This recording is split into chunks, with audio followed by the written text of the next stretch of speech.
आप सभी को जय मसीह की। प्रभु आप सभी को बहुत आशीष दे। एक दर्शन आपसे शेयर करना चाहता हूँ जो प्रार्थना करते समय प्रभु का दर्शन आना शुरू हुआ। तो वो दर्शन क्या था कि एक बहुत बड़ा समुद्र है, बहुत बड़ा समुद्र है, वो भी बहुत शांत है। तो अचानक क्या देखा, समुद्र में एक नाव है, नाव पे कोई बैठा है और उसके उसके अलावा क्या देखा कि उसी समुद्र पर मतलब बहुत सारे शव थे, बहुत सारी लाशें ही लाशें थी और सबकी सब लाशें पैक थी। तो अचानक एक आवाज़ आई कि ये लोग है ना मरते मरते जा रहे हैं लेकिन मुझे ग्रहण नहीं कर रहे हैं। तो इस दर्शन से बिल्कुल ये वाली बात क्लियर हुई है, जैसा कि आत्मा में आया है कि आज मनुष्य अपने आप को, अपने मन को इतना कठोर कर चुका था कि जब उसको यीशु मसीह के बारे में पता चलता है या यीशु मसीह का नाम मिलता है या कोई यीशु के बारे में बताता है या कोई प्रार्थना करने के लिए कहता है या कोई विश्वास करने के लिए कहता है, तो इंसान अपने आप को, अपने हृदय को इतना कठोर कर लेता है कि यीशु की तरफ उसका कदम बढ़ता ही नहीं है। चाहे अपने ही पापों में, अपनी बुराइयों में, अपनी अभिलाषाओं में, अपने बीमारियों में चाहे इंसान मरता मर जाए, लेकिन यीशु को ग्रहण नहीं करना है, समझने की कोशिश करना। आज इंसान ने अपने आप को इतना कठोर कर लिया है, चाहे भाई जिंदगी में कुछ भी हो जाए, मैं अपने पूर्वजों को, मैं अपने इनको, मैं अपने ईश्वर को, मैं अपने घर परिवार को, मैं अपने धर्म को नहीं छोड़ूंगा और मैं अपने गुरुओं को नहीं छोड़ूंगा। और इंसान अपने धर्म के चक्कर में इतना पड़ा है कि उसको पता ही नहीं है कि धर्म का मतलब क्या है। इंसान धर्म धर्म करता है, धर्म के चक्कर में इंसानियत का खून किया जाता है, धर्म के चक्कर में इंसान इंसान से प्यार करता है, धर्म के चक्कर में इंसान अपनों से बैर कर बैठता है, धर्म के चक्कर में इंसान एक दूसरे की जान ले लेता है। इंसान धर्म धर्म कहता है और खुद अधर्म कर बैठता है। इंसान पुण्य करने की कोशिश करता है लेकिन पाप कर बैठता है। असल में तो धर्म की सच्ची परिभाषा एक तरीके से ये है कि जो पवित्र और भलाई के, सच्चे और ईमानदारी और बिल्कुल निष्पाप के जो काम है ना, जो पवित्रता के काम है, जो भले हैं, वो इंसान बोलते पाए जाए और जो भले काम, पवित्रता के, ईमानदारी के काम है, वही इंसान करते पाए जाए। समझना इन बातों को। सच्चे धर्म के काम वही हैं जो भले और पवित्रता के काम है, वो मुंह से बोलते पाए जाए और वही काम इंसान करते पाए जाए। ये नहीं कि इंसान मुंह से बोल रहा है लेकिन कर रहा नहीं है। ये नहीं कि मैं एक बहुत बड़ा गुरु बन गया और मैं दूसरों को बोल रहा हूँ किसी की लड़कियों को मत छेड़ना, व्यभिचार ना करना, चोरी ना करना, गाली गलौज ना करना, किसी का धन ना लूटना या किसी से अपनी सेवा ना कराना। लेकिन जब बाद में अगर मैं खुद ही यही काम कर रहा हूँ, व्यभिचार कर रहा हूँ, किसी से अपनी सेवा करवा रहा हूँ या मैं किसी लड़कियों के साथ कुछ गलत व्यवहार कर, दुर्व्यवहार कर रहा हूँ या व्यभिचार कर रहा हूँ, तो ये तो कोई धर्म का काम नहीं है। धर्म कोई पुस्तक जाति धर्म के बारे में नहीं हो रही है। ये धर्म एक ऐसा शब्द है जो एक पवित्रता से निकला है। धर्म का मतलब होता है जो भले और पवित्रता के काम हम मुंह से बोल रहे हैं वही हम अपने जीवन से करके भी दिखाएं। जो इंसान पवित्रता के भले काम मुंह से बोल रहा है वही इंसान करता पाया जाए और जो कर रहा है वही बोलता पाया जाए, उसे कहते हैं धर्म, सच्चा धर्म। ध्यान रखना। और इंसान इसी चीज के चक्कर में इसको अलग गलत तरीके से लेने के कारण इंसान आपस में बैरभाव कर चुका है और इसी कारण इंसान मृत्यु तक पहुंचा है। ये मृत्यु कौन सी है? ये वो वाली मृत्यु नहीं है जब एक बार मर जाना, नहीं, इसके बाद भी एक दूसरे मृत्यु भी है और इसके बाद भी एक जीवन भी है। ध्यान रखना। वचन में लिखा है कि परमेश्वर ने जगत से ऐसा प्रेम रखा कि उसने अपने इकलौते पुत्र को दे दिया ताकि जो कोई उस पर विश्वास करे वह नाश ना हो परंतु अनंत जीवन पाए। और जितनों ने उस पर विश्वास किया उतनों को परमेश्वर ने अपनी संतान होने का अधिकार दिया ताकि जो कोई भी उस पर अगर विश्वास करता है वो अनंत काल का जीवन पाए। और लिखा है परमेश्वर ने अपने पुत्र को जगत में इसलिए नहीं भेजा कि जगत पर दंड की आज्ञा दे, परंतु इसीलिए कि उसके द्वारा जगत उद्धार पाए। जो उस पर विश्वास करता है उस पर दंड की आज्ञा नहीं होती, परंतु जो उस पर विश्वास नहीं करता वह दोषी ठहर चुका है, इसलिए कि उस मनुष्य ने परमेश्वर के इकलौते पुत्र के नाम पर विश्वास नहीं किया। और दंड की आज्ञा ये है, दंड की आज्ञा का कारण ये है कि ज्योति जगत में आई और मनुष्यों ने अंधकार को ज्योति से अधिक प्रिय जाना क्योंकि उनके काम बुरे थे। क्योंकि जो कोई बुराई करता है वह और ज्योति के निकट नहीं आता, ऐसा न हो कि उसके कामों पर दोष लगाया जाए, परंतु जो सत्य पर चलता है वह ज्योति के निकट आता है ताकि उसके काम प्रकट हो कि वह परमेश्वर की ओर से किए गए हैं। सत्य पर चलने का मतलब है प्रभु यीशु मसीह के मार्ग पर चलना, क्योंकि ये वचन कहता है जीवन, मार्ग और सत्य मैं ही हूँ। अब अगर सत्य पर चल रहे हैं तो पवित्रता के काम अगर हम मुंह से बोलेंगे, अगर उन्हीं कामों को अगर हम करेंगे तो इसे कहते हैं हम एक धर्म के काम कर रहे हैं। जैसे परमेश्वर ने कहा है कि तू चोरी ना करना, लेकिन अगर उदाहरण के तौर पर जैसे मैं चोरी नहीं कर रहा और मैं शारीरिक रूप से भी नहीं कर रहा हूँ और ना ही मैं किसी को चोरी की शिक्षा दे रहा हूँ, तो इसका मतलब मैं धर्म के काम कर रहा हूँ। लेकिन आज इंसान कहता है कि चोर मतलब झूठ बोले बगैर बिजनेस नहीं चलते हैं। अगर इंसान थोड़ा सा भी झूठ बोल दे, चाहे भले ही वो सिखा नहीं रहा है किसी को झूठ बोलना, चाहे भले ही वो दूसरों को मना करता है कि झूठ मत बोल, अगर वो खुद झूठ बोल रहा है ना तो उसका मतलब वो पापी है, उसने अधर्म कर डाला। ध्यान रखना। और जो दर्शन दिखाया है, दर्शन का मतलब ये है कि आज बहुत से लोगों के पास प्रभु यीशु मसीह का वचन पहुंचा है। प्रभु कैसे ना कैसे करके लोगों के द्वार पर खड़ा हुआ खटखटाता है। जैसे कि अभी आपसे कुछ टाइम पहले 2 दर्शन शेयर किए हैं। एक तो एक बहन ने देखा और एक कुछ टाइम पहले परमेश्वर ने दिखाया था कि यीशु मसीह बहुत रो रहा था, बहुत ज़्यादा बिलक बिलक कर रो रहा था, यहाँ तक कि छाती भी हिल रही थी, बहुत बड़ी बड़ी आहें भर भर के रो रहा था और प्रार्थना कर रहा था पिता से। और दर्शन ये था कि प्रभु यीशु मसीह दूसरे लोगों के लिए, अन्य जातियों के लिए, पूरी मानव जाति के लिए और विश्वासियों तक के लिए प्रार्थना कर रहे हैं अपने पिता से कि हे पिता इन्हें क्षमा करिए, नहीं जानते क्या कर रहे हैं। क्यों? क्योंकि हम लोगों ने यीशु मसीह को एटीएम की तरह इस्तेमाल किया। जब जरूरत पड़ी, जब समस्या आई, जब बीमारी आई, तब यीशु को पुकार लिया। बाकी जब पवित्रता के काम करने की बात आई, तब हम अपने इच्छा को पूरा कर रहे हैं। जब समस्या को हम खुद उत्पन्न करते हैं, जब समस्या में पड़ जाते हैं ना, फिर उसके बाद हमें प्रभु यीशु याद आता है। लेकिन हम पहले से ही अपने आप को पवित्रता में नहीं चलाते। वैसे हम मुंह से तो बोलते हैं कि ये काम करो, वो काम करो, लेकिन हम खुद ही गिर जाते हैं। और इसके अलावा दूसरी बात है, यीशु इसीलिए रो रहा है कि आज लोग उसके नाम को ठुकरा रहे थे, लोग उसके नाम पर विश्वास नहीं करना चाहते। लोगों ने इस बात को, प्रभु यीशु मसीह पे विश्वास करने को एक धर्म बनाकर रख दिया है कि यीशु मसीह के नाम पर विश्वास करना या यीशु मसीह को अपनाना या यीशु की मतलब उपासना करना या यीशु पर विश्वास करना या चर्च में जाना या उस पर ईमान लेकर आना या बाइबल पढ़ना या आराधना प्रार्थना करना, उसकी एक धर्म है। इंसान के मन में एक धर्म वर्ड बनकर बैठ गया है कि जिसने यीशु मसीह के नाम पर विश्वास कर लिया ना, उसका धर्म बदल गया। यही सबसे बड़ी चाल है शैतान की। ध्यान रखना, एक बात कहना चाहता हूं, जब एक हिंदू व्यक्ति गुरुद्वारे जाता है, जब कोई नहीं कहता धर्म बदल गया। जब एक हिंदू व्यक्ति साईं बाबा की पूजा करता है, जब कोई नहीं कहता धर्म बदल गया। जब एक हिंदू व्यक्ति किसी मंदिर, मस्जिद, पीर फकीर में जाता है, मजारों में जाता है, जब कोई नहीं कहता धर्म बदल गया, क्योंकि मैं सब चीज करके आ चुका हूं। और दूसरा, जब कोई हिंदू व्यक्ति जब चर्च में जाता है, जब प्रार्थना करता है, तब लोग क्यों कहते हैं कि धर्म बदल जाएगा? उदाहरण के तौर पर मैं इसलिए कहना चाहता हूं क्योंकि लोग है ना दूसरों की सुन सुनकर कहते हैं। जो लोग कहते हैं ना, उन्होंने कभी जिंदगी में अपने अनुभव नहीं लिया है कि सच्चा धर्म क्या है और पवित्रता क्या है, और जो लोग बोल रहे हैं क्या वो सच है या झूठ है। मैं एक फिर से बात बताना चाहता हूं, जो दूसरों के कंधों पर बंदूक रखकर चलाता है ना, वो आगे बढ़ ही नहीं सकता है। क्यों नहीं बढ़ सकता है? क्योंकि इंसान दूसरों की सुनकर चल रहा है, दूसरों की बातों को सुनकर अपनी लाइफ में डिसीजन ले रहा है कि हाँ भाई यहाँ जाना चाहिए, करना चाहिए, इस पर विश्वास करना चाहिए या नहीं करना चाहिए, यहाँ चर्च जाना चाहिए या नहीं जाना चाहिए, अपने देवी देवताओं को मानना चाहिए या नहीं मानना चाहिए। इंसान अपनी जिंदगी में अनुभव नहीं ले रहा है। मेरे भाई और बहनों, उदाहरण के तौर पर ध्यान से समझना, यदि आप बुद्धिमान हो तो इन बातों को समझ पाओगे, क्योंकि मैंने इन बातों को अपने जिंदगी में अनुभव लिया है। और नीचे मेरी गवाही है, मैं गवाही का लिंक डिस्क्रिप्शन में डाल दूंगा, आप उसको सुन सकते हो कि मेरी जिंदगी में क्या हकीकत बीती थी और मेरे साथ क्या हुआ। और मैंने जब इन चीजों का विरोध किया था, उसके बाद जब मेरे जीवन में समस्या आई, तब जब प्रभु का नाम लिया तो मेरे जीवन में चमत्कार कैसे हुए, कैसे होना शुरू हुए। और मेरा नाम आज भी वही है जो पहले था।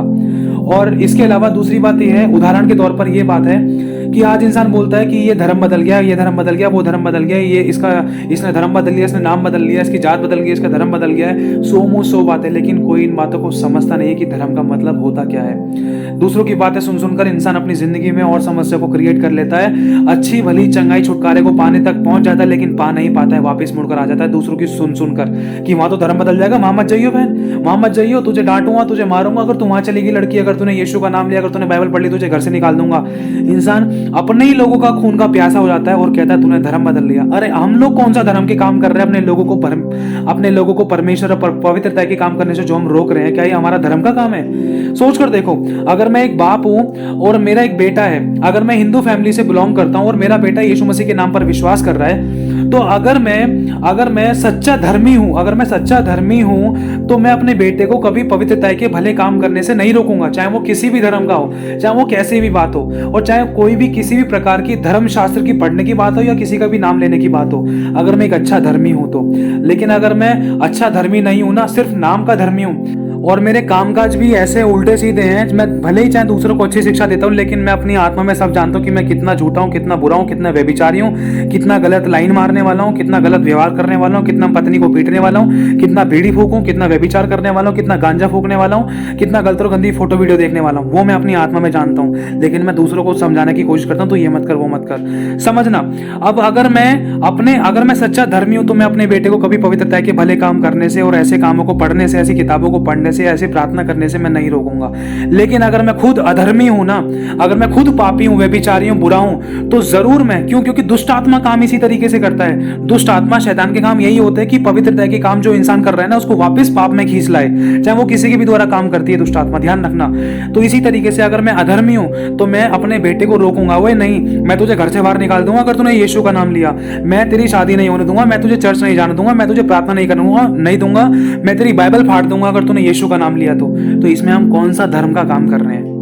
एक अपने बच्चे के मन में भी ये जाति पाति, धर्म, जात पात को लेकर भी विरोध वाली बातें डाल रहे हैं और उसको पवित्रता के, पवित्र भय के कामों को आगे कर बढ़ने से, इन भलाई के कामों को बढ़ने से उसके जीवन में हम रोक रहे हैं, वरन उसके मन में एक इस प्रकार की जाति पाति, धर्म, जात पात को लेकर लड़ाई दंगे को उसके मन में उत्पन्न कर रहे हैं। तो क्या ये धर्म का काम है? उदाहरण के तौर पर कि बाप ने अनुभव नहीं लिया है, भले ही मैंने अनुभव नहीं लिया है यीशु मसीह में जाकर, लेकिन फिर भी मैं अपने बेटे को बता रहा हूं कि धर्म बदल जाएगा, वहां मत जाइयो। यही तो आज इंसान करता है, ना तो खुद अनुभव लेता है, ना दूसरों को अनुभव लेने देता है। जैसे ही मैंने दूसरों से सुना कि धर्म बदल जाएगा, वैसे ही मैं दूसरों को बोल रहा हूं। मैंने अपनी जिंदगी में अनुभव लिया ही नहीं। यही तो है ठोकर का कारण बनना। लिखा है हाय उस पर जिसके कारण ठोकर लगती है, और जो ठोकर का कारण बने ना, लिखा है उनको, उनके लिए प्रभु यीशु मसीह जब आएगा तो उस समय वो अपने दूतों को भेजेगा, उस समय जो ठोकर का कारण बने उनको उठाकर आग के कुंड में डालने वाली बातें हुई हैं। ये तो बहुत भयानक बातें हैं, ये कोई छोटी बातें नहीं है। इंसान आज हल्के में ले जाता है इन बातों को। और दूसरी बात, उदाहरण के तौर पर मैं फिर से बताना चाहता हूं, अपनी जिंदगी में अनुभव जरूर लेना। अगर कोई आप भाई है, बहन इस वीडियो को सुन रहे हैं तो ये कोई ऐसी वैसी बात नहीं है, आपने अपनी जिंदगी में अनुभव लिया होगा। अब क्या, जैसे एक फल है, आपके सामने एक फल टंगा हुआ है, अब 4 लोगों ने कह दिया कच्चा है, आपके परिवार वालों ने कह दिया कच्चा है, आपके दोस्तों ने कह दिया खट्टा है, आपके रिलेटिव्स ने कह दिया मीठा है, आपके दुश्मनों ने कह दिया, आपके शत्रुओं ने कह दिया ये कड़वा है या कच्चा है ना। सबने अलग अलग राय दे दी, लेकिन उस फल का सही मुआवजा जब ही पता चलेगा जब उसको तोड़कर जब आप खाओगे। इसी तरीके से हमारा यीशु है। सबसे बड़ा रोग क्या कहेंगे लोग, लोगों का काम है कहना, वो कह के निकल जाते हैं, लोग कह के निकल जाते हैं। अगर उन लोगों की बात पर किसी ने सुनकर डिसीजन ले लिया तो इंसान ठोकर खाता है। ध्यान रखना, क्यों ठोकर खाता है? क्योंकि इंसान ने अनुभव लिया ही नहीं है, दूसरों की सुनकर अपने रास्तों को बदल लिया। अगर आप उस फल को तोड़कर खा लोगे जिसका नाम यीशु है, अगर आप यीशु के नाम पर विश्वास करोगे, अगर आप अपनी जिंदगी में खुद अनुभव लोगे कि क्या सच में धर्म है, या धर्म बदलता है, या पैसे मिलते हैं, या कुछ यहाँ पर भरमाया जाता है, या कुछ गलत हरकतें की जाती हैं, या फिर ये सारी बातें गलत हैं, यहाँ पर सिर्फ प्रार्थना की जाती है, यहाँ पर लोग दुखी, बीमार, लाचार, परेशान, हर प्रकार का, हर कौम का व्यक्ति आता है, यहाँ पर उनके लिए प्रार्थना की जाती है, या फिर यहाँ पर चंगाई छुटकारा होता है, या फिर यहाँ पर यहाँ के लोगों के आंसू पोंछे जाते हैं। सच्चाई आपको चर्च जाने के बाद ही पता चलेगी, इस बात का ध्यान रखना। और आज यीशु के नाम पर इंसान विश्वास करने से पहले ही भरमा लिया जाता है। अगर यीशु का नाम अगर किसी को दे भी दिया जाए ना, तो सबसे पहले यही वाली बात आती है, अरे धर्म बदल जाएगा, तुम मेरा धर्म बदलने आए हो। इंसान सुनने की इच्छा नहीं रखता है, अपने उन्हीं चीजों के पीछे पड़ा रहता है जिन चीजों के पीछे पहले मैं पड़ा था। मैंने बहुत पूजा पाठ किया है, हर मंगलवार शनिवार को बहुत प्रसाद चढ़ाया। अगर आपको मेरी गवाही सुननी हो ना, तो मैं नीचे डिस्क्रिप्शन में लिंक शेयर कर देता हूँ, तो प्लीज जरूर सुनना, क्योंकि मेरे को पता है मेरी जिंदगी में क्या हुआ था। मैंने कितनी ठोकरें खाई हैं, दर दर की ठोकरें खाने के बाद आज यीशु का जब दर मिला है ना, तो उसने मुझे जिंदगी दी है। कहा मैं खुद पहले आंसू में था, समस्या में था, लेकिन आज बड़े बोल नहीं बोलता, प्रभु से डर के आज प्रभु ने दूसरों के आंसू को पोंछने वाला बना दिया। आज बहुत से लोग मरते मरते बचे हैं, बहुत से लोगों के जीवन में जी आया है, बहुत से टूटे रिश्ते जुड़े हैं, बहुत से लोगों की शुद्धि ली गई है, बीमार चंगे हुए हैं, और बहुत से लोगों के आंसू पोंछे गए हैं। सिर्फ उसी यीशु की बदौलत है। उसने मुझे सच्चे धर्म के काम करना सिखा दिया। यीशु खुद क्रिश्चियन नहीं था, वचन में साफ लिखा है, वो तो खुद एक यहूदी था, वो खुद क्रिश्चियन नहीं था। लेकिन क्रिश्चियन का मतलब, क्राइस्ट का मतलब होता है मसा किया गया, मतलब अभिषेक किया गया, पवित्र किया गया, और ताकत और सामर्थ से उसको भरकर भेजा गया। ध्यान रखना। तो मेरे भाई और बहनों, आज प्रभु खटखटाता है बहुत से लोगों के द्वारों पर, लेकिन मनुष्य के सामने, मनुष्य के हाथ में चुनाव दिया है। आज थाली आप लोगों के सामने तैयार है, जो विश्वास करेगा उस थाली में से तोड़कर खुद खाएगा तो उसी के जीवन में काम होगा। ये ध्यान रखना, जिसने विश्वास किया सिर्फ उसी के जीवन में काम होगा। आपके जीवन में आश्चर्य कर्म करने के लिए परमेश्वर तैयार है, लेकिन आपको अपने हिस्से का काम करना होगा। यीशु को अपने दिल में बुलाना होगा, प्रार्थना करनी होगी कि यीशु मेरे पाप क्षमा कर, मेरी जरूरतों को पूरा कर, मुझसे कोई गलती है तो मुझे क्षमा कर। अब तक मैं अंधकार में था, लेकिन तू सच्चा परमेश्वर है और तू मेरे जीवन में आ। लेकिन ध्यान रखना, प्रभु यीशु मसीह के पास आने के बाद ये मत सोचना कि बीज बोते के साथ ही आम आ जाएगा, क्योंकि हमें ना हर जगह को ना आलू गोभी की तरह टेस्ट करके देखते हैं या कुछ सामान की तरह टेस्ट करते देखते हैं। ये चीज टेस्ट करने वाली बातें नहीं है, ये जिंदगी की बातें हैं। जब हमने अपना 20-20, 30-30, 10-10, 20-20, 5-5 साल दूसरी चीजों में लगाया, जब हमने वहां पर नहीं पूछा कि भाई इतने दिन से मैं पूजा पाठ कर रहा हूँ, गुरु की सेवा कर रहा हूँ, गंडे ताबीज बांध रहा हूँ या चढ़ावा चढ़ा रहा हूँ या कोई मैं इतना हवन करा रहा हूँ, मेरे जीवन में चमत्कार क्यों नहीं हुआ है, हम वहां नहीं पूछते हैं। लेकिन हम जब यीशु मसीह के पास जब चर्च में आते हैं ना, 2 दिन प्रार्थना होती है, तो तीसरे दिन हमारे मुंह से निकल जाता है, भाई चमत्कार तो हुआ नहीं, कुछ नहीं होता प्रार्थना से। कुछ होगा कैसे? जब हम इस प्रकार के विचारों को, विश्वास को लेकर जब चल रहे हैं कि हाँ भाई यहाँ पर तुरंत पलक झपकते ही काम हो जाएगा और यहाँ से मेरा फायदा होगा, और यहाँ पर मतलब एक इस प्रकार का कि एक स्वार्थीपन हम, एक होता है ना कि हाँ भाई यीशु ही मेरा सब कुछ है, यीशु के सिवा मेरा कोई नहीं है, ये होता है अपनापन। एक होता है कि चलो भाई चमत्कार हो जाए, काम हो जाए, उसके बाद में देखेंगे पहले। एक होता है चमत्कार को नमस्कार करना। ये सारी 3-4 बातें कुछ इस तरीके से है। और अगर जो सोचेगा ना कि यीशु मसीह ही है, इसके अलावा कोई और कुछ नहीं है, अगर कोई और कुछ होता तो आज मैं ठोकर खाने के बाद यीशु मसीह के पास नहीं आती या यीशु के पास नहीं आता। ध्यान रखना, जिसने यीशु मसीह को पूरा अपना जीवन दे दिया, सिर्फ मुंह से बोलना है कि यीशु मेरा जीवन तुझे मैं सौंपता हूँ या तुझे सौंपती हूँ, मेरे सभी प्रकार के पापों को क्षमा कर, जिस पाप के कारण आज मैं दुख में हूँ, जिस पापों के कारण आज मेरे को बीमारी थी, जिस पापों के कारण आज मेरे जीवन में समस्या थी, हमारे घर में कलेश था या टूटे रिश्ते थे, हमारे उन सभी पापों को क्षमा कर दे यीशु। हमें क्षमा कर, हमें आगे बढ़ा और हमारी जरूरतों को पूरा कर, हमें नई जिंदगी दे। अगर आप धीरज धर के इस प्रकार से उससे प्रार्थना करोगे और उसमें धीरज भी धरोगे, तो सच में वो छोटा सा बीज फलवंत होना शुरू हो जाएगा। और जब आपका विश्वास बढ़ने लगेगा, फिर परमेश्वर आपके द्वारा दूसरे लोगों के जीवन में काम करेगा, लोग आपके पास आएंगे। ऐसा मेरे साथ हुआ है, मैं अपनी जिंदगी का अनुभव बता रहा हूँ आपको, इसलिए बताया जा रहा है कि आप लोग ठोकर ना खाओ और दूसरों के कंधों पर बंदूक रख के ना चलाओ, खुद अनुभव करो। क्योंकि मैंने सब जगह घुटने टिका के देख लिए, मैं पीर फकीर के भी हो जाया, मैं A to Z सब जगह होकर आ गया, जितना मेरे अंदर हिम्मत थी, जितना हमारे पास धन था, सब करके देख लिया, यहाँ तक कि कर्जा भी लेकर करके देख लिया था, लेकिन कुछ नहीं मिला, कुछ भी नहीं मिला। मैं दोष नहीं लगा रहा, मैं बुराई नहीं कर रहा, लेकिन उदाहरण के तौर पर भाई से एक बात बताना चाहता हूँ। जब एक माता पिता अपने बच्चों को दुख में नहीं देख सकते, हल्की सी खरोच भी लगती है ना, तब वो उनको हॉस्पिटल लेके जाते हैं, तो मेरे मन में एक प्रश्न आता है, मेरी आत्मा में एक प्रश्न आता है। प्रश्न ये है कि जब एक दुनियावी माँ बाप अपने बच्चे को हल्का सा खरोच लगते के साथ ही वो हॉस्पिटल लेकर भागते हैं, तो मैंने और मेरी मम्मी, मेरे पापा ने और भी बहुत सारे, पूरे संसार में इतने सारे लोग हैं पूरे भारत देश में, तो उन लोगों की जीवन में ऐसी कौन सी कमी छूट गई पूजा पाठ में या दान पुण्य में या किसी भी ऐसे धर्म के काम, धार्मिक कामों में, इतने सारे धार्मिक कामों में ऐसी कहाँ कमी छूट गई कि उनके जीवन के दुख और बीमारी और समस्या, परेशानी, कर्जा, गरीबी, घटियां खत्म नहीं हो रही है। जब हम उन ईश्वरों को अपना माई बाप कहते हैं, तो वो उठकर हमें बचाते क्यों नहीं है? आपने चर्च के बाहर किसी भी ऐसे व्यक्ति को नहीं देखा होगा, लाचार, बीमार, परेशान, दुख में, समस्या में, आप हर जगह देख सकते हो, मंदिर, मस्जिद, गुरुद्वारे के बाहर। मैं दोष नहीं लगा रहा, ये अपनी आंखों का अनुभव है, लेकिन इन बातों को हमने कभी ध्यान से सोचा नहीं है। आपने हर एक भिखारी को भीख मांगते हुए देखा होगा, हर एक नाम से, लेकिन प्रभु यीशु मसीह के नाम से नहीं मिल सकता, क्योंकि वचन में लिखा है, वो हम बीमारों को चंगा करने के लिए, पापियों को बचाने के लिए, पापियों को क्षमा करने के लिए, अपने सीने से लगाने के लिए, और जो खोए हुए थे उनको ढूंढने के लिए आया है, और जो बीमार थे उनको चंगा करने के लिए आया है, जो दुख में थे उनको शांति देने के लिए आया है। लेकिन ये हमारा चुनाव है, इसीलिए तो यीशु मसीह नाव में से बोल रहा था कि लोग मरते मरते जा रहे हैं, लेकिन कोई मुझे ग्रहण नहीं कर रहा है, कोई नाव में आना नहीं चाह रहा है, क्योंकि मनुष्य के खुद के चुनाव हैं। अब परमेश्वर सबको अपना ID कार्ड तो दिखाएगा नहीं कि हाँ भाई मैं परमेश्वर राजा, मुझ पर विश्वास कर ले। उसने पहले ही व्यवस्था की पुस्तक, ये पवित्र शास्त्र में दे रखा है, इसके जरिए हम उस तक पहुंच सकते हैं, उस पर विश्वास कर सकते हैं और उसके साथ हमारा मिलन हो सकता है और अनंत काल का जीवन हम पा सकते हैं। क्योंकि साफ लिखा है, दूसरी मृत्यु से बचाने वाला सिर्फ और सिर्फ प्रभु यीशु है। दूसरी मृत्यु क्या है? अनंत काल की आग, अधोलोक और नरक लोक। इस बारे में आप पढ़ सकते हैं प्रकाशित वाक्य के 20वें अध्याय में। तो मेरे भाई और बहनों, यदि किसी को हमारी बातों का बुरा लगा तो उसके लिए मैं क्षमा चाहता हूँ, लेकिन ये बात सत्य है। बहुत सारी बातें अपने अपने जीवन में अनुभव ली हैं, बहुत सारी बातें अपने अपनी आंखों से देखी हैं, लेकिन इन बातों पर कभी मनन नहीं किया। लेकिन जब ये बातें सच में सामने आती हैं, जब मन में बहुत सारे प्रश्न उठते हैं, लेकिन इनका प्रश्न का उत्तर देने वाला कोई नहीं होता, लेकिन उत्तर है, जब मैंने खोजा तो मुझे मिला, मुझे मिला वो पवित्र शास्त्र, पवित्र बाइबल। जब मैंने सुना, सीखा, जाना कि हाँ, एक सच्चा प्यार करना यहाँ सिखाते हैं, शत्रु से प्रेम करना, सताने वालों के लिए प्रार्थना करना, जो तुम्हें गाली बकते हैं उनको आशीष देना, जो तुम्हें श्राप देते हैं उनको तुम आशीष देना, ये वाली बातें मैंने मसीह में आने के बाद सीखी है। नहीं तो पहले मैं कितने व्रत, कितने उपवास रखता था, लेकिन गाली गलौज, बुराई, झूठ बोलना, चुगली, निंदा करना, गलत फोटोज, वीडियोस मेरे जीवन से दूर नहीं हुई थी। दूसरों को दिखाता था कि मैं पवित्र, हाँ भाई पवित्र हूँ, मैं व्रत रखता हूँ, मैं परिक्रमा भी लगाता हूँ, मैं लेट लेट के मंदिर जाता हूँ, मैंने बड़े बड़े चढ़ावे भी चढ़ाए हैं, मतलब दूसरों को दिखाता हूँ, शो ऑफ दिखाना।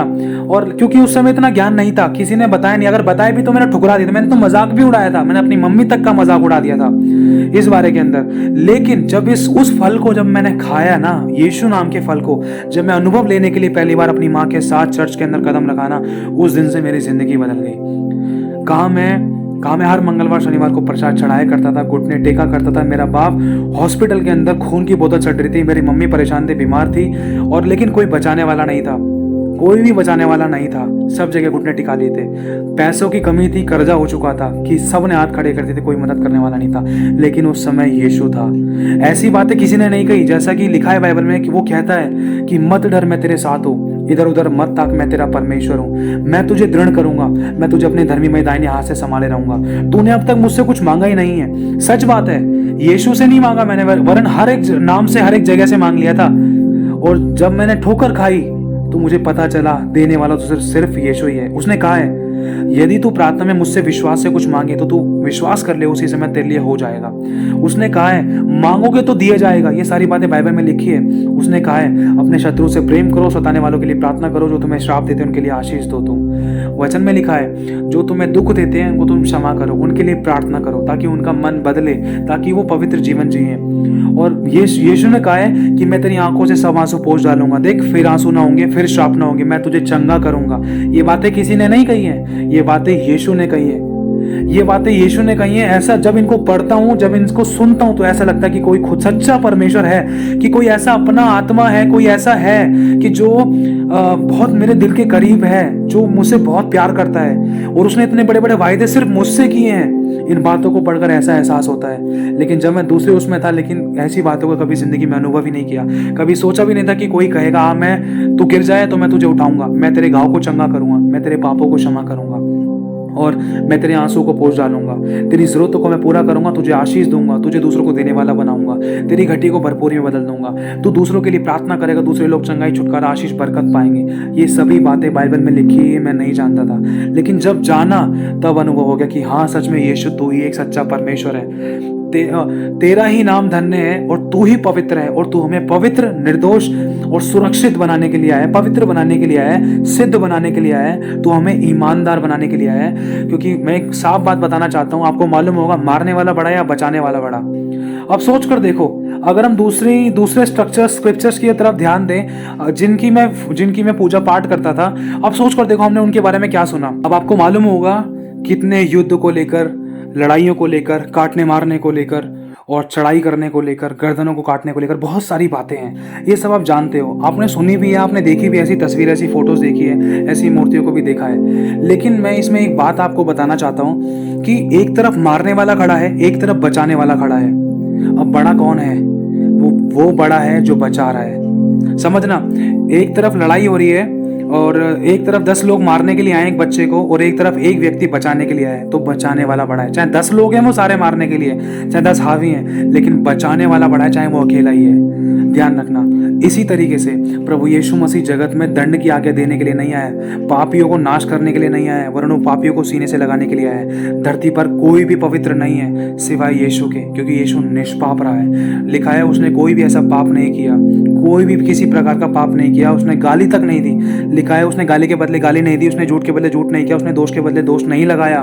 और लोगों ने उस पर उंगली उठाई, दोष लगाया, बुराई करी और उसका ठट्ठा किया, और लोगों ने उस पर उंगलियां उठाई, और यहाँ तक कि उसके सर पे सरकंडा मारा, उसके मुंह पर थूका गया। यहाँ तक कि उसने फिर भी अपने आप को सही होने के बाद भी उसने अपने बारे में पूछा नहीं कि मैं कहाँ गलत हूँ, तुम मेरे साथ गलत व्यवहार क्यों कर रहे हो। उसने फिर भी चूं तक नहीं करी, वो चुप रहा। उसने अपने आप को सच्चे न्याय के हाथों में सौंपा। क्यों? ताकि वो दिखा सके, बता सके जगत में कि सच्चा प्रेम यही है। वो आंख के बदले आंख नहीं करता है, सच्चा प्रेम चांटे के बदले चांटा नहीं करता है। आज इंसान किसी पर भी विश्वास कर ले, जिस पर इंसान विश्वास कर रहा है ना, उसी के गुण उसके अंदर आते हैं। आज जो मसीह के लोग हैं वो दीनता नम्रता क्यों दिखा देते हैं, वो एक दूसरे के चांटे क्यों खा लेते हैं, वो एक दूसरे की पिटाइयां क्यों सह लेते हैं? क्योंकि हमारे जिस पर हम विश्वास करते हैं वो हमें यही सिखाता है, माफ करो और आगे बढ़ो, शत्रुओं से प्रेम करो, सताने वालों के लिए प्रार्थना करो, हमारा न्याय परमेश्वर लड़ेगा। लेकिन एक तरफ ये भी लिखा है कि जितनों ने यीशु मसीह के लोगों पर हाथ उठाया, उंगली उठाई है, तो उनका न्याय परमेश्वर तुरंत करता है। जो दिनों रात उसकी दुहाई देते हैं ना, परमेश्वर उनका न्याय तुरंत चुकाता है। लिखा है हम उसकी आंख की पुतली की तरह है, जो हमें छूता है वो परमेश्वर की आंख की पुतली को छूता है। जिन्होंने यीशु मसीह के लोगों के साथ गलत बर्ताव करने की कोशिश करी है, जिन्होंने यीशु मसीह को गलत बर्ताव करने की कोशिश करी, यीशु के साथ गलत कहा, तो मैं बताना चाहता हूँ बहुत सारी ऐसी वीडियोस देखी है, बहुत सारे ऐसे लोग, यहाँ तक कि एक उदाहरण के तौर पर बताना चाहता हूँ, टाइटैनिक जहाज का मालिक जिसने उसको बनाया था उस तक ने कह दिया था कि इस टाइटैनिक जहाज को खुदा भी नहीं डुबा सकता। मैं कह रहा हूँ 24 घंटे नहीं लगे थे उसको डूबने के लिए, और जो भी थे ना सब मर गए थे। कितने लोग बचे थे? क्यों? क्योंकि खुदा को ललकारा था, सच्चे परमेश्वर को ललकारा था। और इसके अलावा एक और बात कहना चाहता हूँ कि क्या सारे ईश्वर क्या सिर्फ भारत ही में पैदा हुए हैं? और अगर हुए भी हैं तो ये सारे अचानक कहाँ गायब हो गए? इतने सारे लोग दुहाइयाँ देते हैं, इतने सारे लोग अपनी ज़िंदगी तक को निछावर कर देते हैं, लेकिन उनके जीवन में वो चंगाई, वो छुटकारा, वो आशीष और वो बरकत क्यों नहीं आ रही है? लोग आज सब कुछ करने के बाद भी आंसुओं में क्यों हैं? लोग बड़े बड़े सब कुछ A to Z करने के बाद भी, अपनी तरफ से पूरा एड़ी से लेकर चोटी तक का जोर लगाने के बाद भी इंसान आंसुओं में क्यों है, दुख में क्यों है, कलेश में क्यों है? क्यों कोर्ट कचहरी है? क्यों बीमारियां हैं? क्यों तकलीफें हैं? क्यों इंसान, अगर पैसा है तो आंसू भी है, अगर पैसा है तो बीमारियां भी हैं, अगर पैसा है तो परिवार में अच्छे से सुख शांति नहीं है, अगर पैसा है तो नशेबाजी भी है, अगर पैसा है तो व्यभिचार भी, गलत और गंदी हरकतें भी हैं, अगर पति पत्नी का अच्छा रिश्ता, अगर पैसा है तो पति पत्नी का अच्छा रिश्ता नहीं है। क्यों? क्योंकि बाहर मुंह मार रहे हैं। समझने की कोशिश करना, क्योंकि ऐसी कॉल्स हमारे पास आती हैं, हमने इन बातों को समझा है, सीखा है, जाना है कि सच में संसार में कितना कलेश है।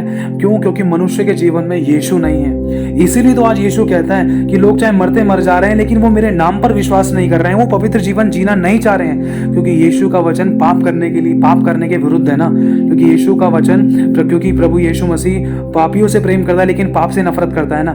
लेकिन हमें तो पाप में मजा आता है, इसलिए तो हम यीशु को ग्रहण नहीं कर रहे हैं ना। चाहे कुछ भी हो जाए हम नहीं करेंगे यीशु को ग्रहण। अरे यीशु तो धर्म बदलता है, अरे यीशु तो धर्म बदलता है, जात बदलता है, देख मेरा नाम भी बदल जाएगा, सो मुँह सो बातें। ऐसे अंधविश्वास के चक्कर में हमने यीशु को भी छोड़ दिया, और इसका नुकसान क्या हुआ? और इसमें मनुष्य अपना ही नुकसान कर रहा है, इसमें परमेश्वर का कोई नुकसान नहीं है। वो तो भले ही हमें जीवन देने के लिए आया है, वो तो हमारे लिए ही आया है, उसने हमारे लिए ही जान दी है। लेकिन हम मनुष्यों का चुनाव गलत होने के कारण, लिखा है पाप की मजदूरी तो मृत्यु है। और जो यीशु का इनकार कर रहा है ना, वो जीवन का इनकार कर रहा है। मैं फिर से कहना चाहता हूँ, क्योंकि यीशु ही जीवन है। साफ लिखा है जीवन, मार्ग और सत्य है, मैं ही हूँ, बिना मेरे द्वारा कोई पिता के पास मतलब स्वर्ग नहीं जा सकता।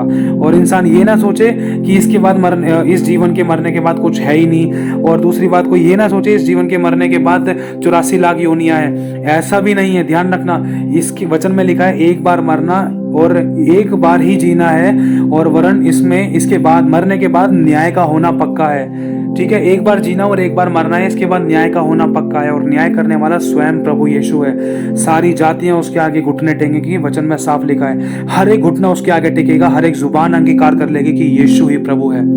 ध्यान रखना मेरे भाई और बहनों, वो चाहता है, लेकिन आज मनुष्य जाति नहीं जानती है उसको, उसके बारे में। लेकिन जो जानती है वो भी उसको पूरी तरीके से एक्सेप्ट नहीं कर रही है, और जिस कारण वो दर्शन दिखाया है वो दर्शन माफ करेंगे। और वचन में ये लिखा है कि जिस प्रकार हम अपने शत्रुओं को क्षमा करेंगे, जिस प्रकार हम दूसरों को क्षमा करेंगे, उसी प्रकार हमें भी क्षमा मिलेगी।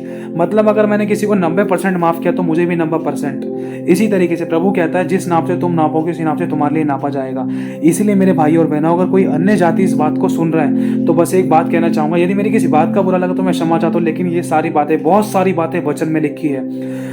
मनुष्य से हमारी लड़ाई नहीं है। वचन में लिखा है हमारी लड़ाई मांस और लहू से नहीं है, अंधकार की ताकतों से है, जो इंसान के जीवन में कमी घटी बीमारी परेशानी शैतान के दुष्ट आत्माओं के रूप में काम करती थी, जो इंसान को पाप में गिराकर मृत्यु की ओर लेकर जाती थी और प्रभु से दूर करती थी, प्रभु का इनकार करवाती थी। इसीलिए मेरे भाई और बहनों, प्रभु के वचन पर विश्वास करो। मैं तो कह रहा हूं, चाहे आप हर बात का अनुभव लो, चाहे किसी की सुनो या ना सुनो, मैं कह रहा हूं जिंदगी में, अपनी जिंदगी में हर बात का अनुभव लो। तो मेरे भाई और बहनों, इन बातों का ध्यान रखना। प्रभु आप सभी को बहुत आशीष दे और प्रभु के वचनों से आप भरो और उसकी सच्चाई का, पवित्रता का जीवन जियो और एक दूसरे से प्रेम करो, माफ करो, दया करो, क्षमा करो। चाहे आपको किसी ने कुछ गलत भी कहती तो क्षमा कर दो। मैं कह रहा हूँ परमेश्वर के हाथों में सौंप दो कि हाँ प्रभु, अगर जहाँ मैं गलत हूँ तू मुझे करेक्ट कर, और जहाँ वो गलत है तू उसको करेक्ट कर। और एक दूसरे से बदले की भावना मत रखो। जो भी गलत है उसको परमेश्वर देख रहा है। परमेश्वर ने हमें आंखें दी है, वो अंधा नहीं हो सकता, ध्यान रखना। वो सही को भी देख रहा है, वो गलत को भी देख रहा है। लेकिन हमें क्या करना है? हमें दूसरे की चाल चलन को देखकर अपने आप को गलत नहीं करना है। इसीलिए अपनी जिंदगी की परवाह करो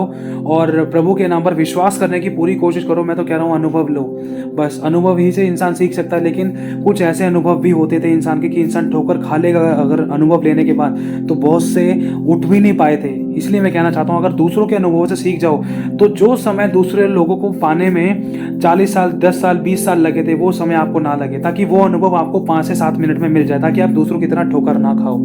इसलिए मेरे भाई और बहनों, आपको ये बातें बताई जाती हैं। प्रभु आप सभी को आशीष दे, आप सभी को जय मसीह की।